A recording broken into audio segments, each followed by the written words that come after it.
Mo kí ẹ̀yin olùgbọ́ mi ní orúkọ Jésù Kristi Olúwa. Bó tilẹ̀ ṣe pé ọ̀rọ̀ òtítọ́ sọnù nínú ayé lónìí, ṣùgbọ́n Ọlọ́run ti mú ọ̀rọ̀ òtítọ́ rẹ̀ súnmọ́ àwọn ènìyàn láti ẹnu ikọ̀ àti ìríjú Ọlọ́run alààyè Evangelist Babatunde Samuel.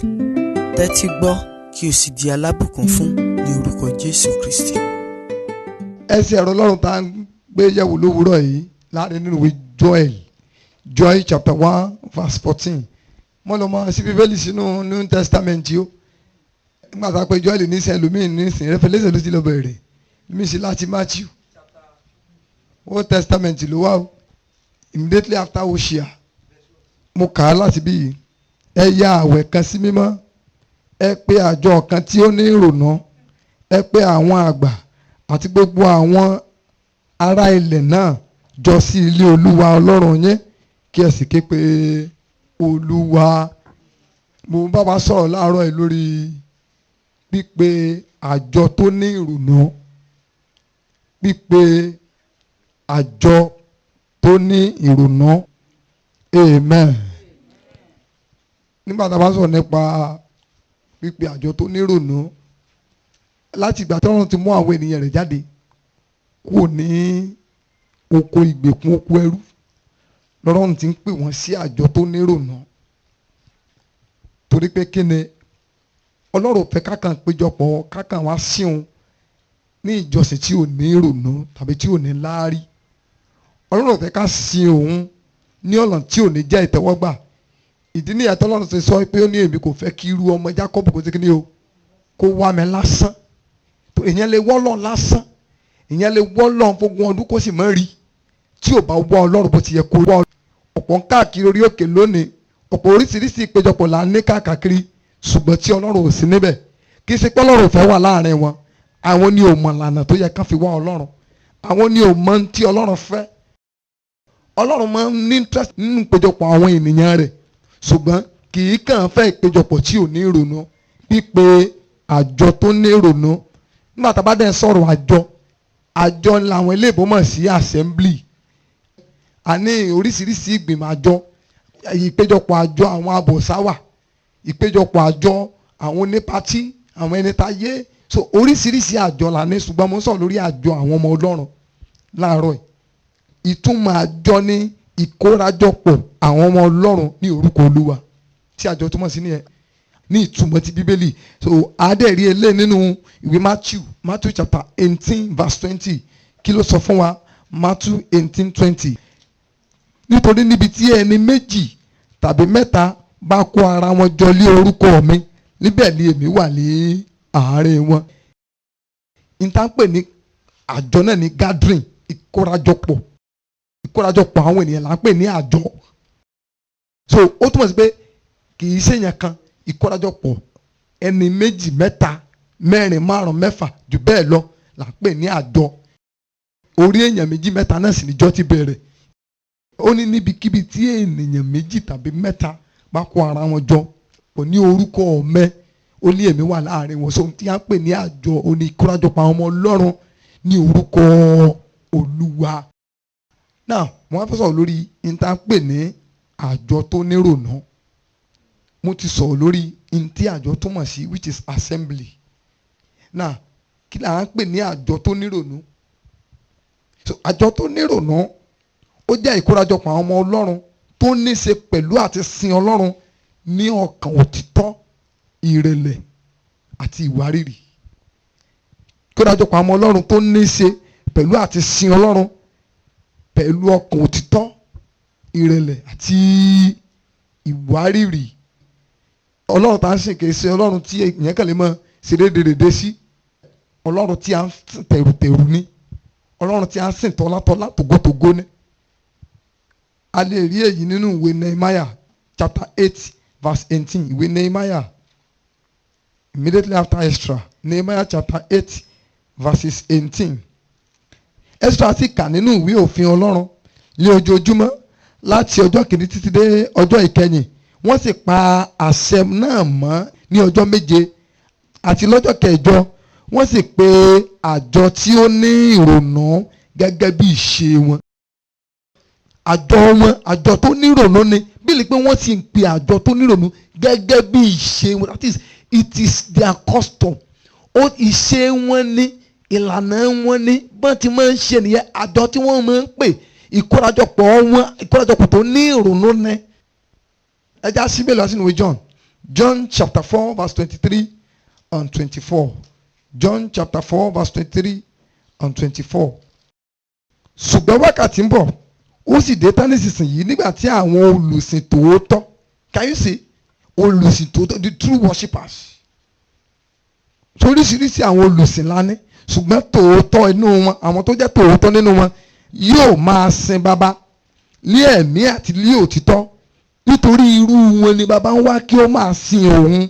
Ẹ̀mí lé Ọlọ́run, àwọn ẹni tí ń sìn kò lè ṣàìsìn ní ẹ̀mí àti ní òtítọ́.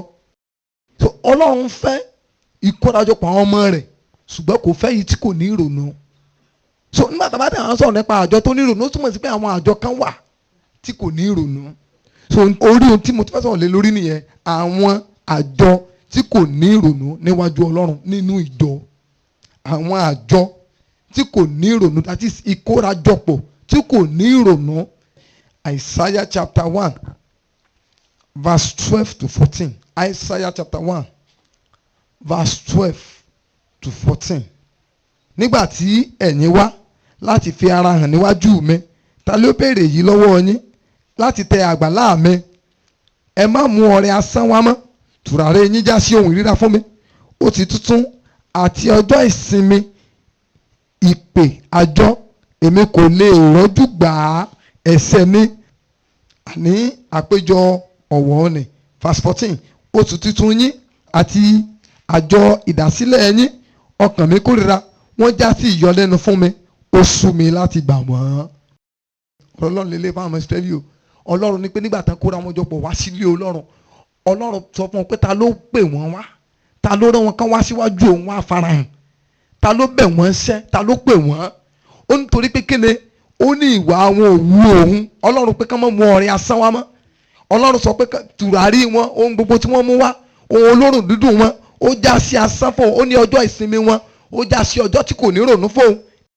Ìpè àjọ wọn, oríṣiríṣi àjọ̀dún wọn, Ọlọ́run ní pé kò ní túmọ̀ sí òun, ó já sí asán. Sẹ́rí ẹni máa dọ́rùn amúra gidi gan, torí pé ọ̀pọ̀ àjọ tá ń pè nínú ìjọ lónìí, àjọ tí ò ní rònú ni wọ́n. Ẹ má gbàgbé tí mo sọ̀rọ̀ lé lórí pípé àjọ tó ní ìrònú. So mo dẹ̀ wà lórí kókó tó dá lórí àjọ tí kò ní ìrònú. Mo ti bá a sọ lórí ohun tí àjọ túmọ̀ sí, dẹ̀ ohun tí àjọ tó ní ìrònú, ohun tó túmọ̀ sí, dẹ̀ mo ń sọ̀rọ̀ lórí àwọn àjọ tí kò ní ìrònú níwájú Ọlọ́run nínú ìjọ. Àfi ka ìwé Àìsáyà yìí, Àìsáyà orí kìíní ẹsẹ̀ 12 sí 14 níbi tí Ọlọ́run ti ń sọ fún àwọn Ísírẹ́lì wípé nígbà tán wá síwájú òun tán wá farahàn, ta ló bẹ̀ wọ́n ṣẹ́, ta ló rán wọn pé kán wá síwájú o. Ọlọ́run sọ fún wọn pé ọrẹ wọn ó já sí asán, ìdámẹ́wàá asán ni. Ohun ìkíní tó jẹ́ àjọ tí kò ní ìrònú níwájú Ọlọ́run, òun ni ìsọjí tó dá lórí owó dípò ìgbàlà. Ìsọjí tó dá lórí owó dípò ìgbàlà. Nígbà kan tíjọ sì dá lẹ́ni mi wàá gba Jésù sáyé rẹ o, àkìrí sóore. Ayé ìgbà kan nù. Jésù dọ́là làwọn èèyàn ń gbà báyìí, Jésù pound sterling. Ẹ rí i pé orin tíjọ ń kọ lónìí nísìnyí, orí mi o mo fowó ńlá, ẹlẹ́dàá mi o mo fowó dọ́là rẹpẹtẹ, pound sterling mílíọ̀nù àjọ máa ń ní bílíọ̀nù tírílíọ̀nù àjọ máa ní. So orin tíjọ ń kọ lónìí nìyẹn, orin pound sterling dọ́là mílíọ̀nù. Ìsọjí tó wà ń ta lónìí, sorry to say, ìsọjí tó dá lórí owó ni, kì í ṣe torí ọkàn. Nínú ìjọ mẹ́rin wọ́n ń ṣe ìsọjí tọ́nà ogún, ṣùgbọ́n gbogbo ìsọjí tí wọ́n ṣe kò sí èyí tó nírònú. Ìsọjí bówó ṣe jáde, pàápàá jùlọ chọ́ọ̀chì tó bá ti di pé wọ́n ra lẹ̀, wọ́n bẹ̀rẹ̀ foundation ìjọba ẹ̀, ẹ fẹ́ ṣe ìsọjí dàpọ̀. Ìsọjí oṣooṣù ni, táwọn oríṣiríṣi àwọn pásítọ̀ tẹnu wọn dùn wá, táwọn aṣáìkè yan ọmọ ọjọ́, bó bá fi 1,000 lẹ̀, Ọlọ́run mi ṣe tá àti fún ọ ní 10,000 sọgúndogójì. mí níbo ló wà ní bíbélì? Ìsọjí tá a gbé kalẹ̀ nítorí owó, àjọ tí kò nírònú ni a lè láíláí rí ọwọ́ Ọlọ́run nírú ìsọjí bẹ́ẹ̀. Báwọn èèyàn bá ti wá bẹ́ẹ̀ náà lọ. Òótọ́ mo sọ fún yín, nígbà tí ìjọ da tẹ́ bá ṣe ìsọjí, tẹ́ bá ti ń parí ìsọjí, ní tí pásítọ̀ ó béèrè lọ́wọ́ àwọn ọ̀sà ni pé iye orúkọ àwọn tó ní gbàlàdà kì í ṣe iye owó tán pa. Ṣùgbọ́n lónìí lẹ́yìn ìsọjí, ní tí pásítọ̀ máa ń béèrè ní iye owó tá a pa. Ẹ rí i pé nínú ìsọjí mi gan, wọn èjì kọ́sà gbégbá ọ̀rẹ́ kó wájú. Táwa ṣe ń dáwọ́ báyìí ní pásítọ̀ ti dúró tì í. Ó yẹ ẹ mọ̀ yí dàsí tibí.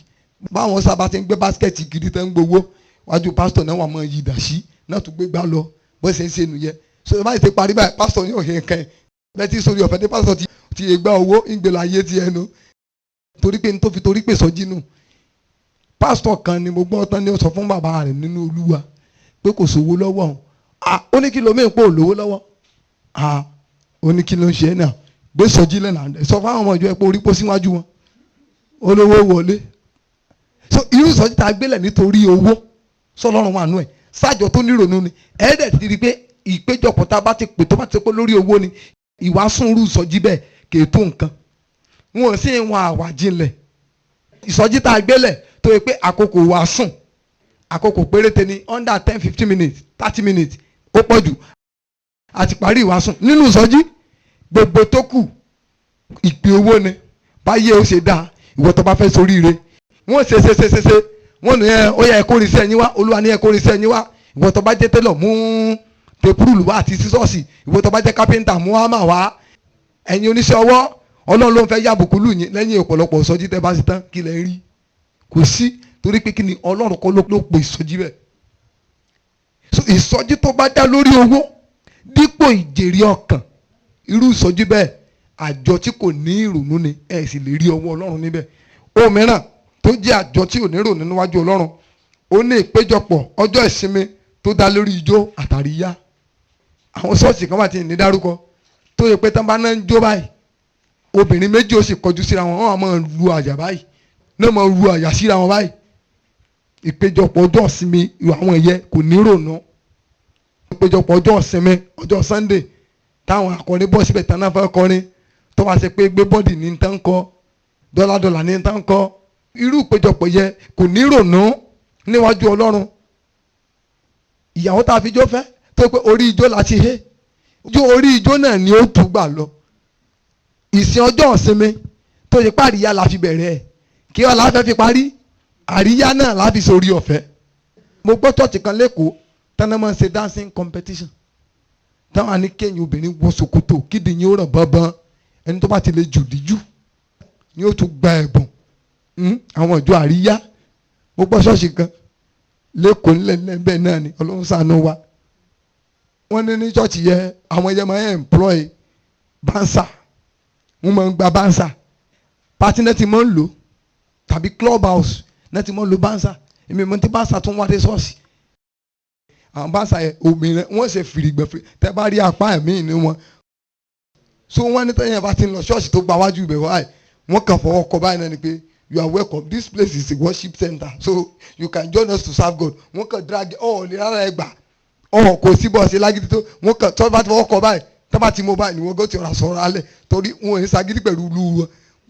Amen. Kán mọ̀ fẹ́ gbogbo bọ̀ ọ́ lẹ́rẹ̀ jẹ́ so wọ́n gọ́ sẹ́ńpẹ́ ni tó bá sì ti wọ ṣọ́ọ̀ṣì ní jáde tó ìpàdé ṣọ́ọ̀ṣì wọn ò ní jọ jáde. Àwọn ọjọ́ kan nìyẹn. So irú ọjọ́ ìsinmi táwọn yẹn náà kọ́ ọ̀n bá ṣàṣetánìsì tán gidi àwọn tó fẹ́ lọ worship ní ṣọ́ọ̀ṣì mi tán gidi wọn wọnú ilé sájọ tó nírònú nìyẹn. Amen. Ẹ̀wọ̀n tí jọ dá. So àjọ tí ò ní rònú ó jẹ́ ìpéjọpọ̀ ọjọ́ ìsinmi tó jẹ́ kó dá lórí ijó. Àwọn chọ́ọ̀chì mi wà tó yẹ pé wọ́n lè fi tú àwa sí jó. Sókí lọ́bẹ̀ igi ni wàá sùn. Wọ́n máa dáwọ́ lọ.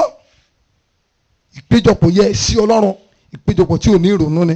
Ohun mìíràn torí àkókò. Sísọ ọjọ́ ẹ̀kọ́ Bíbélì di ìsọjí àdúrà lórí ogun. Sísọ ọjọ́ ẹ̀kọ́ Bíbélì di ìsọjí àdúrà lórí ogun. Àjọ tí ò ní ìrònú ni. Ọjọ́ Bible study káwá sọ di àdúrà ogun. Ọlọ́run elétò lọ́lọ́run tá kí àsìn Ọlọ́run dúdú. Bíbélì pé Olúwa kì í gbé ibi dúdú. Ọlọ́run ń gbé ibi dúdú. àkókò ọjọ́ ẹ̀kọ́ bíbélì ká sọ di ìsọjí nítorí pé àwọn èèyàn sábà wá bible study àbá kú sọ bible study lọ́jọ́ ìsọjí. bíbélì wípé inú ìwé Hóṣíà orí 4:6 ó láwọn èèyàn mi ṣègbé torí wọn ò ní ìmọ̀. ọ̀tọ̀ láyé àdúrà ọ̀tọ̀ láyé ẹ̀kọ́ bíbélì. ìjọ aládùúà ìjọ tí ò lè síwà mímọ́ ń bẹ ni. ìjọ tó bá ti fi àdúrà rọ́pò bíbélì ìjọ yìí ò lè dàgbà nínú ẹ̀mí. ìjọ akúrẹ̀tẹ̀ ni wọ́n. sẹ́rí ọ̀rọ̀ Ọlọ́run lágbára nínú ìjọ tó bá ti wá di pé àdúrà la gbé lékè ju ọ̀rọ̀ Ọlọ́run lọ irú ìjọ bẹ́ẹ̀ ò lè ní lárí. ìjọ òfúùtù fẹ́tẹ̀ ní ìjọ Sátánì ò mọ̀ gbà kiri ni. àdúrà tẹ́yẹ mọ́ gbà tí ò mọ̀ ọ̀rọ̀ Ọlọ́run gan yóò sì béèrè. bíbélì wípé ó ní wọ́n gbàdúrà wọ́n béèrè wọn kò sì rí gbà torí wọ́n ṣe kí ni o wọ́n sì béèrè wọn mọ̀ fí Ọlọ́run. ọmọ ọjọ́ tí ò bá ti mọ̀ ọ̀rọ̀ Ọlọ́run kí ni tó fẹ́ béèrè lọ́wọ́ Ọlọ́run bó ló ṣe fẹ́ mọ ẹ̀tọ́ ẹ̀ lọ́wọ́ Ọlọ́run. ká sọ ọjọ́ ẹ̀kọ́ bíbélì ká sọ di ọjọ́ àdúrà lórí ogun àti àlùyọ. ó jẹ́ àjọ tí kò ní ìrònú sí Ọlọ́run, àjọ tí Ọlọ́run ò rí, àjọ tí Ọlọ́run ò lè darapọ̀ mọ́ wọn. ìpéjọpọ̀ tí ò ní ìrònú ni. ohun mìíràn ìpè àdúrà tí kò ní í ṣe pẹ̀lú àti dọ́run àti láti bọ́ lọ́wọ́ ẹ̀ṣẹ̀. ìpéjọpọ̀ àdúrà ìgbà gbogbo tó yẹ pé kò ní í ṣe pẹ̀lú àti dọ́run àti láti bọ́ lọ́wọ́ ẹ̀ṣẹ̀. mi ní ká má pèpè àdúrà lórí àti bọ́ lọ́wọ́ ogun ayé, mi ní ká má gbàdúrà lórí ogun ayé, but ìpè àdúrà tó bá ti ṣe pé ìgbà gbogbo ṣọ́ọ̀ṣì tiwa ogun oṣó ogun àjẹ́ ṣọ́ọ̀ṣì kan wà tí mi ní dárúkọ every time fàyà ni oṣó àtàjẹ́ náà máa ń rọ̀jò àdúrà lé lórí gbiná everything. ọlọ́mọdé ayé tí wọ́n gán jóná. wáìfì mi ti lọ pé ìpéjọpọ̀ àdúrà kan rí tẹ́lẹ̀ ń gbàdúrà gbogbo bẹ́ẹ̀ ń ṣe rere ìwò tí ṣe rere kíní kan ìgbà àwọn àgbàlagbà náà sunkún bí àwọn gẹ́rẹ́ Ọlọ́run ọjọ́ Ọlọ́run gbàdúrà mi.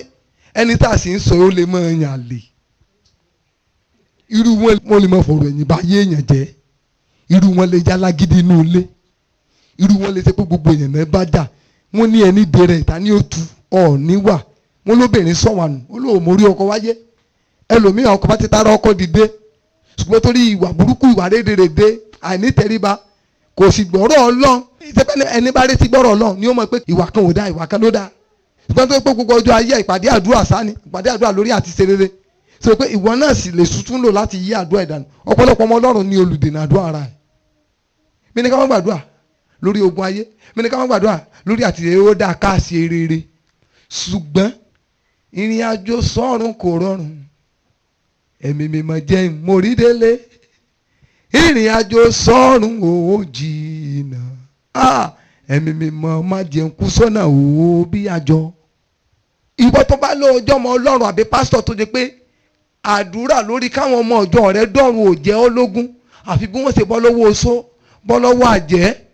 wọ́n bá ti sùn àti pásítọ̀ tó lálàá kan nísìn torí pé ẹyẹ kankan kéèrè bàbá mi títí bá mi sọ̀rọ̀ ó ní ká gbàdúrà lórí ogun oṣó àti àjẹ́ lẹ́wọ̀n akúbọ̀bì lẹ́mọ̀ kéèyàn mọ̀ ogun oṣó ogun àjẹ́ kó gbiná àwọn wọ̀nyí sì ní ìrírí ni wọ́n níwájú Ọlọ́run wọn mọ́ lọ bó làdúrà àwọn sì fẹ́ gbà. ìdí ní àtọ́pọ̀ ìjọ fi ń gbàdúrà láì ní rìsọ́ọ̀tì torí pé kí ni àdúrà olódodo nìkan ní Bíbélì sọ pé yóò sì ṣe agbára. Bíbélì pé bí àwọn àti mọ̀ pé Ọlọ́run kì í gbọ́ ti ẹlẹ́ṣẹ̀ ẹ̀ṣẹ̀ kúnnú ayé àwọn èèyàn bàbí kò sí ìpéjọ àdúrà tágbé kalẹ̀ lórí bí àwọn ènìyàn ó ṣe bọ́ lọ́wọ́ ẹ̀ṣẹ̀ lórí bí wọ́n ṣe bọ́ lọ́wọ́ ìdí ẹ̀ṣẹ̀ tó di ayé wọn. ṣùgbọ́n ogun oṣó ogun àjẹni sá nígbà gbogbo àjọ kan tó pé die ni always die gbogbo nǹkan die this die everything die ọjọ́ Bible study die. àjọ tí kò ní ronú ni ìpéjọpọ̀ àjọ tá a pè kò dá lórí àti dọ́run. kí lẹ rò pé Jésù torí wá sáyé náà? Jésù torí ká lówó wá sáyé, Jésù torí ká lè ṣoríire, ká lè kọ́lé, ká lè ra mọ́tò. Jésù torí ẹ̀ wá sáyé, torí ìgbàlà ọkàn ènìyàn ni Jésù ṣe wá sáyé. nígbà tá a bá fi ọ̀nà ìgbàlà yẹn lẹ̀ tó yẹ pé ọ̀nà káwọn èèyàn dọ́run à ní interest lórí ẹ̀ tó yẹ pé ọ̀nà bá ṣe ráyé gbé bá àti ẹ̀ ní dọ́run làásán à lè rọ́wọ́ Ọlọ́run. ìdí nítorí pé ó dàbí pé ọ̀pọ̀lọpọ̀ ìjọ dára pé kò sí Ọlọ́run nínú ìpéjọpọ̀ wọn. ètò ìjọ tí kò fi àyè sílẹ̀ fún ẹlẹ́ṣẹ̀ láti di ẹni ìgbàlà. Gbogbo ètò tá a bá ti gbélẹ̀ nínú ìjọ tí kò bá ti dá lórí láti jèrè ọkàn kò ní ìtumọ̀. We are safe to serve.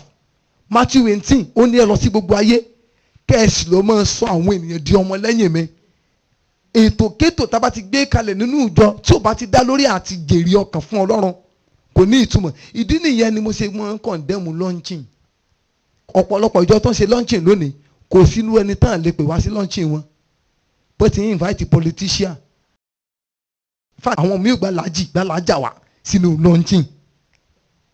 Nígbà tí àwọn ọmọ Israẹli ń kọ́ ilé padà, ìwé Nehemiah, nígbà tí àwọn Sanbalati àti Tòbáyà, nígbà tí wọ́n lọ bá wọn pé káwọn náà bá wọn kọ́ ilé Ọlọ́run wọn, wọ́n ní ara àwọn ò nílò ìrànlọ́wọ́ wọn. Ká máa tẹ envelope ní orúkọ ìjọ fún ìrànlọ́wọ́ owó fún fundraising. Ó tẹ́rìbù Ọlọ́run ò fẹ́, ojú Ọlọ́run kòrò sí. Ojú Ọlọ́run kòrò sí fundraising nínú ìjọ.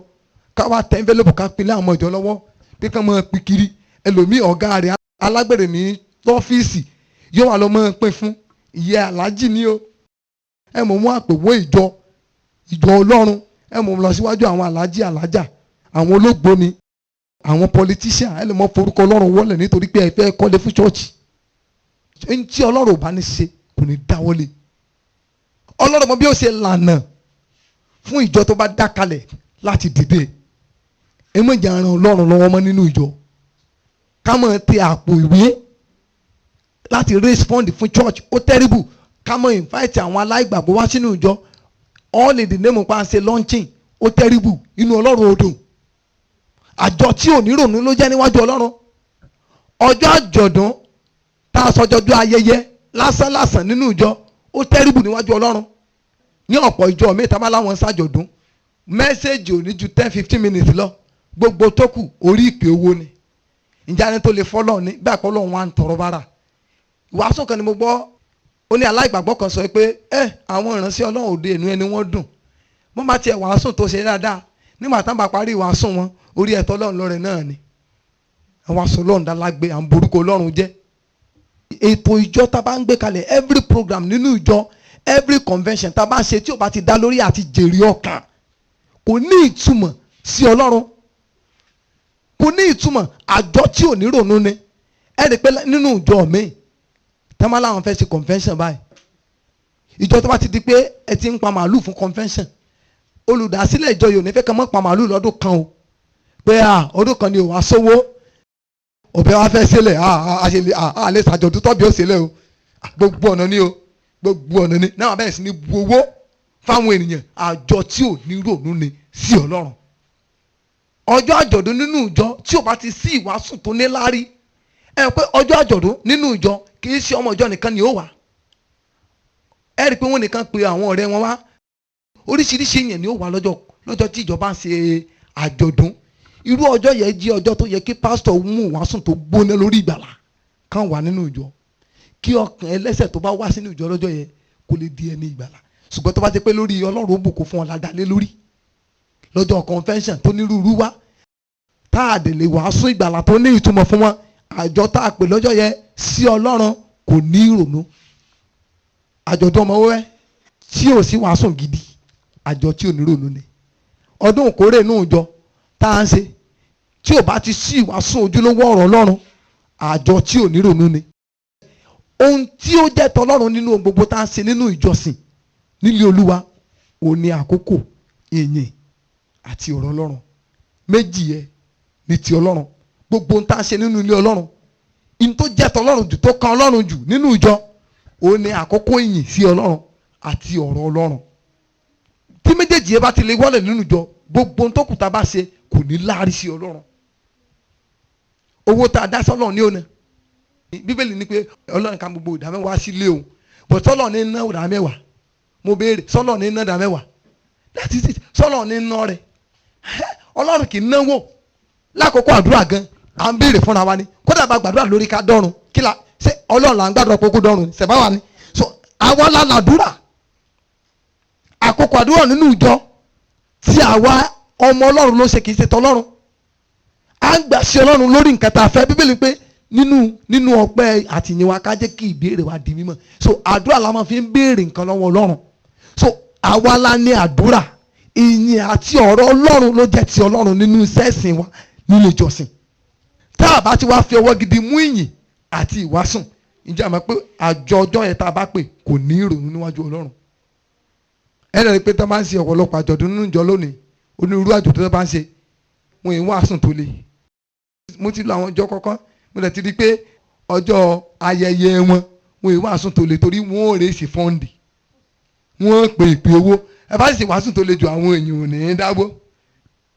Àjọ tí ò ní rònú, ó jẹ́ ìpéjọpọ̀ tí kò fi àyè sílẹ̀ fún ẹlẹ́ṣẹ̀ láti di ẹni ìgbàlà.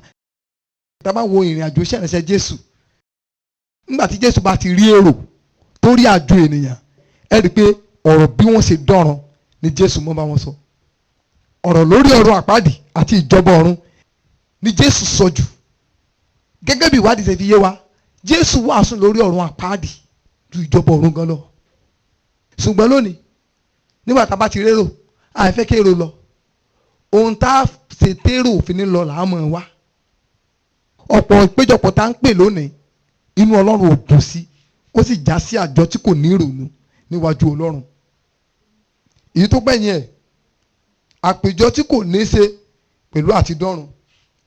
Irú bá bá ṣe birthday, bí wọ́n lọ́jọ́ ọmọ Ọlọ́run tó gádà àwọn èèyàn lọ́jọ́ birthday tiẹ̀, orin Pàṣọ ní ìwọ́rí gbé sí, orin Naira Marley, orin Alámídé Wizkid, orin Davido ni wọ́n fi ń ṣe birthday tí ẹ̀ ọ̀ ní rònú. Wọ́n sọ ọmọ Ọlọ́run, Ọlọ́run ṣe birthday bí ọmọ Ọlọ́run, wọ́n gbé Kọ̀lẹ́ntìn sí, wọ́n gbé Wàsíù Àyìndé sí, wọ́n á pèrè lọ́mọ Ọlọ́run. Àwẹ̀ táwọn oníwọ̀n dín kílẹ̀ síjọ́ rẹ̀ ọ̀wá òkè. Ìsọjí tá a bá gbélé tó bá jẹ́ pé motive wa, intention wa lórí ìsọjí yẹn kò ní ṣe pẹ̀lú àti ké èrò dọ́run, kò ní ṣe pẹ̀lú àti mú àwọn ọkàn yẹn dọ́run, kò ní ìrònú sí Ọlọ́run. The last point tí màá fi dánu dúró, ó ní ohun tí àjọ tó ní ìrònú dá lé lórí. Nígbà tó Ọlọ́run sọ pé káwọn ènìyàn ń pe àjọ tó ní ìrònú, àjọ tó ní ìrònú yẹn dá lórí nǹkan kan. Èkíní, ọ̀rọ̀ ìgbàlà. Ọ̀rọ̀ ìgbàlà, Iṣẹ́ àwọn Àpọ́stélì orí kejì, Acts of Apostles chapter 2 verse 37 and 38. Nígbà tí wọ́n sì gbọ́, ọkàn wọn gbọgbẹ́, wọ́n sì sọ fún Pétérù àti àwọn àpọ́stélì yòókù pé, ará, kí ni kí àwa kí ó ṣe? Pétérù sì wí fún wọn pé, ẹ ronúpìwàdà kí a sì bámtísì olúkúlùkù yín ní orúkọ Jésù Kristi fún ìdáríjì ẹ̀ṣẹ̀ yín, ẹ̀yin ó sì gba ẹ̀bùn ẹ̀mí mímọ́. Ẹ rí i pé nígbà tí àwọn àpọ́stélì ní yàrá òkè ní ọjọ́ Pentikọ́sítì, nígbà tí ẹ̀mí mímọ́ bà lé wọn, wọ́n ní ọ̀pọ̀ èrò ya wá sọ́dọ̀ wọn láti wá wo ohun tó ṣẹlẹ̀. Nígbà tí Pétérù sì rí ọ̀pọ̀ èrò, ẹ̀mí mímọ́ bà lé fún, bẹ̀rẹ̀ sí ní wàásù fún wọn, ó bẹ̀rẹ̀ sí ní wàásù fún wọn, ó bẹ̀rẹ̀ sí ní wàásù fún wọn. Wọ́n nígbà tó wàásù yẹn débi kan, wọ́n ní ọkàn ọ̀pọ̀ èrò tó wá lọ́jọ́ yẹn, wọ́n ní ọkàn wọn gbọgbẹ́ tó bẹ́ẹ̀ gẹ́ tí Ọlọ́run sì jèrè ọkàn 3,000 fún ìjọ. Ọkàn 3,000.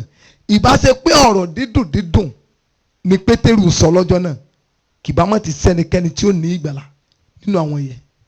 Ìbá ṣe pé irú wàásù tí àwọn pásítọ̀ òde òní wá ni Pétérù fi sẹ́nu lọ́jọ́ Pentikọ́sítì, kì bá mọ̀ ti jèrè ọkàn kan níwájú Ọlọ́run ní ọjọ́ náà. Ṣùgbọ́n Bíbélì pé ó wàásù tó le, ó wàásù ọ̀rọ̀ ronúpìwàdà, ó wàásù ọ̀rọ̀ ìgbàlà, ó wàásù lórí bó ṣe ṣe pàtàkì tó ní fún ènìyàn láti dé ìjọba ọ̀run. Wọ́n sì ní ọkàn wọn gbọgbẹ́. Èyí àwọn tó sì gbàgbọ́ sì jẹ́ 3,000. Àjọ tọ́lọ́run mọ̀ bí ó ní ìrònú, ó jẹ́ àjọ tí ó ní í ṣe pẹ̀lú ìpéjọpọ̀ tí ọ̀rọ̀ ìgbàlà ti ń jáde. Ohun tí àjọ tó ní ìrònú gbọ́dọ̀ dá lé lórí, ó ní ọ̀rọ̀ ìgbàlà. Ohun àkọ́kọ́ nìyẹn. Ìbá ṣe sọjí la gbélẹ̀, ọ̀rọ̀ ìgbàlà gbọ́dọ̀ jáde.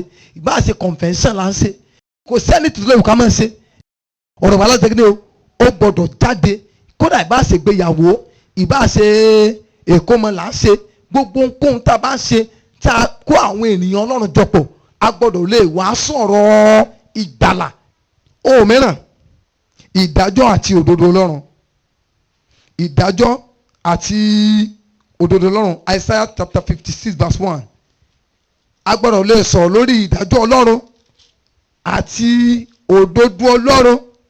Ìwà mímọ́ la sọ̀rọ̀ nípa Isaiah chapter 56 verse 1. Báyìí ni Olúwa wí, ẹ pa ìdájọ́ mọ́, ẹ sì ṣe òdodo, nítorí ìgbàlà mi fẹ́rẹ̀ẹ́ dé àti òdodo mi láti fi hàn. Nígbà tí Ọlọ́run sọ fún àwọn ọmọ Ísírẹ́lì ní Isaiah chapter 58, ó ní wọ́n ń gba àwẹ̀, ó ní wọ́n ń jẹra wọn níyà, ó ní wọ́n ń pẹ́ra wọn lójú, ó ní ṣùgbọ́n òun ò rí. Nítorí pé nínú kíni, nínú ìjà, ìlara, ìyànnijẹ ni wọ́n ti ń ṣe é. So ìpéjọpọ̀ wa gẹ́gẹ́ bí ọmọ Ọlọ́run, ìkóra ọjọ́ pa wá lé ọjọ́ Sunday, ó gbọ́dọ̀ dá lórí kíni, ìdájọ́ àti òdodo Ọlọ́run. A gbọ́dọ̀ sọ lórí ìdájọ́ Ọlọ́run lórí àwọn ẹlẹ́ṣẹ̀. A gbọ́dọ̀ sọ lórí pé ènìyàn nílò ìwà mímọ́ kó tó lè dọ́run. Bíbélì wípé láìsí ìwà mímọ́ kò sí ẹni náà tí yóò rí Ọlọ́run. Ó gbọ́dọ̀ dá lórí ìdájọ́. Ọ̀pọ̀lọpọ̀ ìjọ ìfọwọ́ sọ̀rọ̀ àwọn àpáàdì mọ́ torí wọ́n ní àwọn ò fẹ́ dẹ́rù ọmọ ìjọ wọn. Bẹ́ẹ̀ ni ẹ sọ̀rọ̀ ní aṣọ fún gbà ọlọ́jọ́ kan tó ń sọ̀rọ̀ ọ̀run àpáàdì yúùtù ní ṣọ́ọ̀ṣì àwọn wọn á ní kó ń dákẹ́ kó mọ̀ dẹ́rù bá àwọn èèyàn kó mọ̀ dẹ́rù bá àwọn èèyàn. Ìtí ọ̀pọ̀lọpọ̀ ìpéjọpọ̀ wa lónìí ò sí ní lárí sọ́lọ́run nìyẹn. Ìta àfi rí ọwọ́ Ọlọ́run mọ́ nínú ìjọ nìyẹn. Torí pé kí ni ọ̀rọ̀ ẹ̀tàn ló kù tá à ń bá àwọn ènìyàn sọ báwọn sọ òtítọ́ mọ́. So ìpéjọpọ̀ tó ní ìrònú ó gbọ́dọ̀ dá lórí ìdájọ́, fífi ìdájọ́ àti òdodo Ọlọ́run hàn fún ìjọ ènìyàn rẹ̀. A lè rí èyí gan nínú ìwé Ẹ́sítérà. Nígbà tí Ẹ́sítérà bá àwọn ènìyàn Ọlọ́run sọ̀rọ̀ tán, bẹ́ẹ̀ ni pé gbogbo wọn banújẹ́, wọ́n ṣe ń sọkún, wọ́n ṣọ̀fọ̀, inú wọn bàjẹ́ nígbà tí wọ́n gbọ́ òfin Ọlọ́run, nígbà tí wọ́n gbọ́ ọ̀rọ̀ Ọlọ́run, ìbànújẹ́ bá ọkàn wọn, wọ́n rí ara wọn ní ipò ẹ̀ṣẹ̀, wọ́n dẹ̀ rí pé àwọn nílò ìrònúpìwàdà. Ohun mìíràn, ìmúra àwọn àyànfẹ́ sílẹ̀ fún ìpadàbọ̀ Jésù. Ọ̀pọ̀lọpọ̀ àwọn ṣọ́ọ̀ṣì mi tẹ́ bá lọ lónìí nísìn, ẹ gbàgbé pé Jésù ń padà bọ̀, ẹ rò pé ayé lọ́run wà ní. Lórí bí wọ́n ṣe máa bá yín sọ̀rọ̀ lórí ayé tó, gbogbo ìpòǹgbẹ àti ìrònú oníwàásùn orí ayé ni ó mọ̀. Bó ṣe pàtàkì kẹ́ lówó, bó ṣe gbọdọ̀ díẹ̀ láwùjọ, kó ṣe pé àwọn nǹkan wọ̀nyí ò dáa. Ṣùgbọ́n Jésù wípé ẹ kọ́kọ́ máa lépa ìjọba Ọlọ́run náà àti òdodo ẹ̀. Ó ní tó kù a ó sì fi kún fún yín. Jésù gan sọ níbì kan, ó ní bàbá yín mọ̀ pé ẹ nílò aṣọ, ẹ nílò oúnjẹ, ẹ nílò gbogbo nǹkan wọ̀nyí. Ó ní ṣùgbọ́n ìjọba ọ̀run ni kẹ́ ẹ lépa. Lórí rédíò oníwàásù mélòó ló mẹ́nubà mọ́?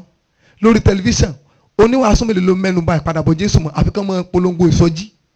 Mi sọ pé kò sáwọn ìjọ tó ń sọ̀rọ̀ lórí ìpadàbọ̀ Jésù o, mi ní kò sí o, ṣùgbọ́n àwọn tó ń ránu mọ́ wọn ò tó nǹkan. Torí pé oníwàásù bá rántí pé Jésù mọ̀, yóò wàásù òdodo àti ìwà mímọ́.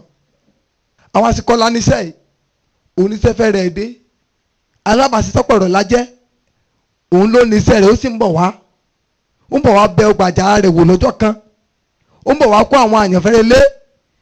Sọ ẹ̀yin tẹ̀ wá níbí ẹ má sọ àsùnpìyẹ, ẹ má sọ àsùngbàgbé, ẹ má jẹ́ kí ìṣòro ayé mú yín lọ́kàn ju àti dé ìjọba ọ̀run lọ. Jésù ń padà bọ̀, ó dájú o, ó ń padà bọ̀, ó ń bọ̀ wá kó àwọn àyànfẹ́rẹ́ lé. Ìgbàsókè nígbà tá ò retí ni ó dé. Jésù wípé ó ní gẹ́gẹ́ bí ọjọ́ Nóà àti rí, ó ní bẹ́ẹ̀ ni wíwá ọmọ ènìyàn yóò sì rí pẹ̀lú. Ó ní torí pé ní ọjọ́ Nóà àwọn ènìyàn jẹ, wọ́n mu, wọ́n ń fani fọ́kọ, wọ́n ń gbéni ní ìyàwó, ó ní wọn ò sì mọ̀ títí tí ìkún omi fi dé tó sì gba gbogbo wọn lọ. Distraction ayé àádáàdá àjẹ́ àmú àlọ́lá, ó kò mú káwọn èèyàn rántí pé a ó kú mọ́, kò mú káwọn èèyàn rántí pé Jésù ń padà bọ̀ mọ́. Jésù dẹ̀ ń padà bọ̀, afẹ́ akọ̀, Jésù ń padà bọ̀. Kí gbogbo àwọn oníwàásù àgbáyé kán mọ́ sọ̀rọ̀ nípa ìpadàbọ̀ Jésù mọ́, Jésù ń bọ̀. Bíbélì ti fi yé èmi nínú ìwé 2 Timothy chapter 2, I think verse 13. Ó wí pé ó ní bí a bá ṣẹ̀, ó ní kò lè ṣẹ̀ ara rẹ̀. Ó ní bí a bá ṣẹ̀, ó ní kò lè ṣẹ̀ ara rẹ̀. Pé olótìtọ́ àti olódodo Ọlọ́run kò lè ṣẹ̀ ara rẹ̀. Revelation chapter 1 verse 7. Revelation chapter 1 verse 7. Kíyèsí, ó ń bọ̀ nínú àwọn sánmọ̀, gbogbo ojú ni yóò sì rí, àti àwọn tí ó gbóhùn lé ọkọ̀ pẹ̀lú, àti gbogbo orílẹ̀-èdè ayé ni yóò sì máa po òréré ẹkún níwájú rẹ̀. Bẹ́ẹ̀ náà ni, àmín. So Jésù ń padà bọ̀. So ìpéjọpọ̀ tó ní ìrònú ó gbọ́dọ̀ dá lórí ìtẹnumọ́, ìrànlọ́mọ́ lórí ìpadàbọ̀ Jésù àti ìmúmúra àwọn àyànfẹ́ sílẹ̀ fún ìpadàbọ̀ Jésù. Ohun mìíràn tó tún gbọ́dọ̀ dá lórí ó ní sísin Ọlọ́run pẹ̀lú ọkàn pípé. Ìpéjọpọ̀ tó ní ìrònú ó ní láti dá lórí sísin Ọlọ́run pẹ̀lú ọkàn tó pé. Kí ni onísáàmù yẹn sọ? Ó ní bí èmi bá gba ẹ̀ṣẹ̀ láàyè ní ọkàn mi, ó ní Ọlọ́run kò ní gbọ́ tèmi. Ọkàn ẹ̀ṣẹ̀ là ń gbé wá síwájú Ọlọ́run lónìí. Tá bá wo ìwé àwọn ọba kìíní orí kẹjọ 1 King chapter 8 verse 61. Nítorí náà ẹ jẹ́ kí àyà yín kí ó pé pẹ̀lú Olúwa Ọlọ́run wa láti máa rìn nínú àṣẹ rẹ̀ àti láti pa òfin rẹ̀ mọ́ bíi ti òní yìí. Ẹ jẹ́ kí ọkàn yín kí ó pé pẹ̀lú Ọlọ́run yín. Ohun mìíràn tó gbọdọ̀ dá lórí ó ní ìfẹ́ sí Ọlọ́run. Àjọ tó nírònú gbọdọ̀ dá lórí ìfẹ́ tó péye sí Ọlọ́run. Deuteronomy chapter 6 verse 4. Gbọ́ Ísírẹ́lì, Olúwa Ọlọ́run wa, Olúwa àkan ni. Kí wọ́n kí ó fi gbogbo àyà rẹ àti gbogbo ọkàn rẹ àti gbogbo agbára rẹ fẹ́ Olúwa Ọlọ́run rẹ. So a gbọ́dọ̀ fi ìfẹ́ ọkàn tó péye fẹ́ Ọlọ́run. So àjọ tó nírònú ó gbọ́dọ̀ dá lórí ọkàn tó fẹ́ Ọlọ́run. Àwọn èèyàn nífẹ̀ẹ́ Ọlọ́run mọ́ lónìí. Bọ́ bá nífẹ̀ẹ́ Ọlọ́run mọ́ pé dé ṣọ́ọ̀ṣì. Ó dé ṣọ́ọ̀ṣì lákòókò tó wù ọ́. Ọjọ́ tó wù ọ́ lọ́wọ́ wá ṣọ́ọ̀ṣì. Ó nífẹ̀ẹ́ Ọlọ́run. Ó bá nífẹ̀ẹ́ Ọlọ́run. Bíbélì wípé ó ní inú mi dùn nígbà tó sọ pé ẹ jẹ́ ká lọ sí ilé Olúwa. Ọjọ́ Sunday lẹ́lùmí ò ká sọ síta. Ọjọ́ Sunday lẹ́lùmí ò lọ kọ́kọ́ gbá bọ́ọ̀lù kánrin kan sí. Ọjọ́ Sunday lẹ́lùmí ò kọ́kọ́ tún jí sáré jí sọ̀kadà lọ lọ́jọ́ Sunday. Ó sọ̀kadà lálẹ́ àárọ̀ kó tó wálé wá sùn o. Yóò ti sáré kọ́kọ́ jí sísẹ́ ọ̀kadà láàárọ̀.